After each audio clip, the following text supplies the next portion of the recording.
दोस्तों, कभी कभी किसी इंसान के साथ ऐसी घटना हो जाती है जिसके बारे में उन्होंने सपने में भी नहीं सोचा होता है और उनको ये यकीन नहीं होता है ये सपना था या सच।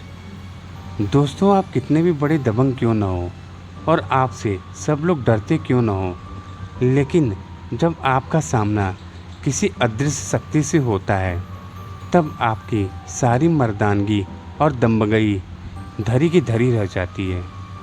आज मैं आपको भी एक ऐसी कहानी के बारे में बताऊंगा जिसमें उन दो लड़कों के साथ कुछ ऐसी घटना घटती है जिससे वो इतने खौफ में आ जाते हैं, जिससे वो समझ नहीं पाते ये उनके साथ क्या हो रहा है। तो दोस्तों, अगर आप भूत प्रेत पिशाच की कहानियाँ सुनना पसंद करते हैं तो इस चैनल को सब्सक्राइब कर दें और वीडियो पसंद आए तो लाइक कर दें। तो चलिए कहानी को शुरू करते हैं। रात का समय था और राजेश की ट्रेन थोड़ी लेट हो गई थी, लेकिन किसी तरह हॉस्टल पहुंच ही गया। सामान रखकर राजेश थोड़ा सुकता ही यही होगा कि हॉस्टल में बहुत हलचल सी मच गई। सभी जूनियर कह रहे थे सीनियर ने बुलाया है। ऊपर छत पर डरे समय सभी जूनियर छत पे पहुंचे तो उन्होंने छत पर देखा दो सीनियर विनीत और आशीष एक कोने में बैठकर सभी का इंतजार कर रहे थे। न्यू फर्स्ट ईयर स्टूडेंट का और उनके साथ चमचे इधर उधर आसपास घेर कर खड़े हुए थे। फिर उसने के बाद एक एक करके सबका इंट्रोडक्शन हुआ और थोड़ी मामूली सी मस्ती हो रही थी कि कौन गाना गाएगा, कौन डांस करेगा। तभी अचानक आशीष की नज़र राजेश पर पड़ी। फिर दोनों के दोनों सीनियर उठे और राजेश के कंधे पर हाथ रखकर आशीष से कहा, अच्छा तो तुम हो नया आइटम, चलो कपड़े उतार कर नाचो बेटा। राजेश ने कभी सपने में नहीं सोचा था कि इतने अच्छे और बड़े कॉलेज में ऐसी गंदी रैगिंग भी हो सकती है। राजेश भी जिद पर था। राजेश ने कहा, चाहे कुछ भी हो जाए लेकिन मैं नाचूंगा तो नहीं, और किसी ने अगर ज़ोर ज़बरदस्ती करी तो मैं फिर कंप्लेन भी कर दूंगा। राजेश ने इतनी हिम्मत देखकर बाकी जूनियर भी में अब हिम्मत आने लगी थी, लेकिन और आशीष और विनीत दोनों बड़े दबंग किस्म के थे तो फिर ऐसी बगावत उनको रास नहीं आई। आशीष गुस्से में दांत पिसते हुए बोला, सुनो बेटा, इतनी जो क्रांति दिखा रहे हो ना, कुछ ही समय की गर्मी है। 4 साल इसी कॉलेज में रहोगे तो बेटा हमसे बचकर कहाँ जाओगे। इसलिए जो बोला जाए और जितना बोला जाए उतना ही करना, वरना 4 साल की ज़िंदगी नरक बना दूंगा तुम सबकी। आशीष की बात सुनकर राजेश को छोड़कर बाकी सबकी हालत ख़राब हो गई थी। राजेश डरने वालों में से था नहीं। राजेश ने कहा, हार तो मैं मानूंगा नहीं।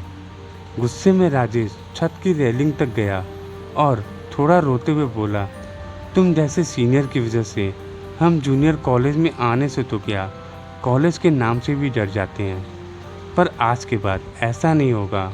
और इतना बोलते ही राजेश छत से नीचे कूद गया। राजेश की ऐसी खतरनाक चीख गूंजी कि पूरे हॉस्टल में आवाज़ आई और नीचे हड्डी तक टूटने की आवाज़ सुनाई दी। लेकिन डरे घबराए सभी लड़के ने जब नीचे झांका तो वहाँ राजेश की लाश होनी तो चाहिए थी, लेकिन वहाँ राजेश की लाश नहीं थी। आशीष और विनीत दोनों ने सभी जूनियर को एक लाइन में खड़ा किया और चिल्लाते हुए कहा, यहाँ जो अभी हुआ है वह यहीं ख़त्म हो गया। इसके बारे में अगर किसी को भी पता चला या किसी ने किसी को बताया तो बेटा अगली बारी तुम्हारी होगी।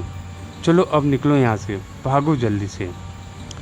अगले दिन सुबह रात की बात सब भूलकर आशीष और विनीत जब क्लास में बैठे थे तब जानी पहचानी एक आवाज़ आई, मे आई कम इन टीचर।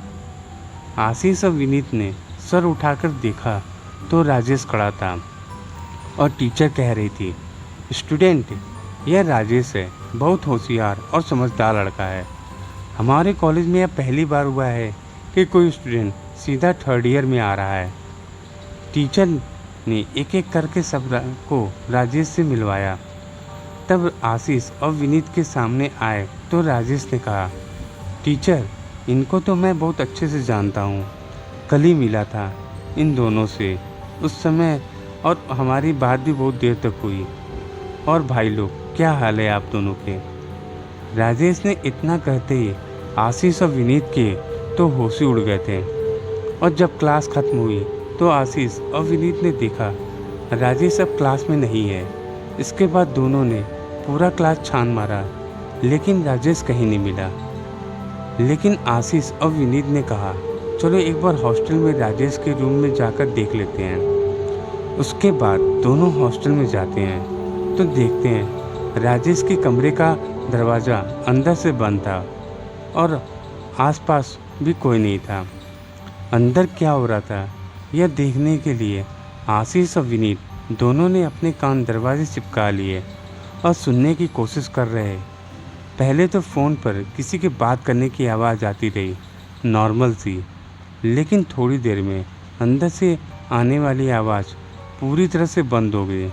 और तभी किसी ने जैसे अंदर से दोनों कान में फुसफुसाते हुए कहा, कान हटाओ मेरे दरवाजे से तुम दोनों, और यहाँ से भाग जाओ, वरना अच्छा नहीं होगा तुम्हारे साथ। आशीष और विनीत वैसे तो पूरे कॉलेज के लिए सिरदर्द थे, लेकिन यह सुनकर दोनों के होश उड़ गए थे, क्योंकि दोनों यही सोच रहे थे, अगर राजेश अंदर है तो उसको कैसे पता कि हम दोनों कान लगाकर सुन रहे हैं, क्योंकि दरवाजे में न तो कोई छेद था और न कोई और तरीका जिससे यह पता चल पाता कि बाहर कोई है या फिर बाहर कुछ भी है।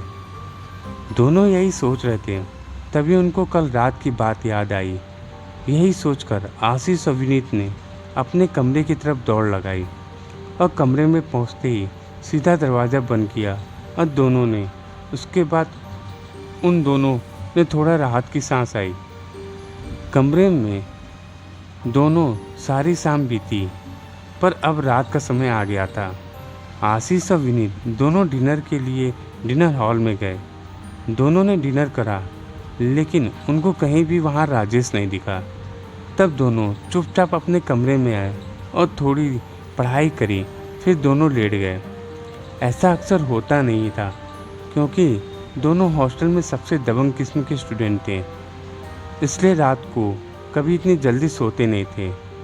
लेकिन आज तुरंत लेट गए। दोनों लेटे हुए लगभग 10 ही मिनट हुए होंगे, तभी आशीष, जिसके कमरे के बगल में ही बाथरूम का दरवाज़ा था, उसने करवट बदली तो उसकी आंखों के सामने ही बाथरूम की लाइट का स्विच ऑन हुआ और लाइट जली। आशीष को नींद में लगा कि विनीत गया होगा, और तभी उस स्विच पर जमी हुई आंखें चौड़ी हो गई जब उसने देखा कि बाथरूम का स्विच अपने आप ऑफ हो गया। आशीष घबराया, लेकिन ज़रूर वह उठकर बाथरूम की लाइट जो ऑन ऑफ हो रही थी उसको रोकने के लिए उसने स्विच पर हाथ रखी ही थी। तभी आशीष को साफ साफ समझ में आया कि उसके हाथ के ऊपर किसी और का हाथ भी है, और धीमे धीमे उस हाथ का दबाव बढ़ता जा रहा है। इसकी वजह से देखते ही देखते वह स्विच चिटकने लगा, और देखते ही देखते वो छोटा सा स्विच बोर्ड टूट गया और आशीष का हाथ सीधे स्विच बोर्ड में घुस गया। दोस्तों, इसके आगे क्या हुआ आशीष और विनीत के साथ? क्या आशीष की भी मौत हो गई करंट लगने से? वो अदृश्य हाथ किसके था? क्या वो सच में राजेश था या कोई और भूत प्रेत था उस हॉस्टल में? यह सब जानने के लिए इस कहानी के अगले भाग को सुनिए।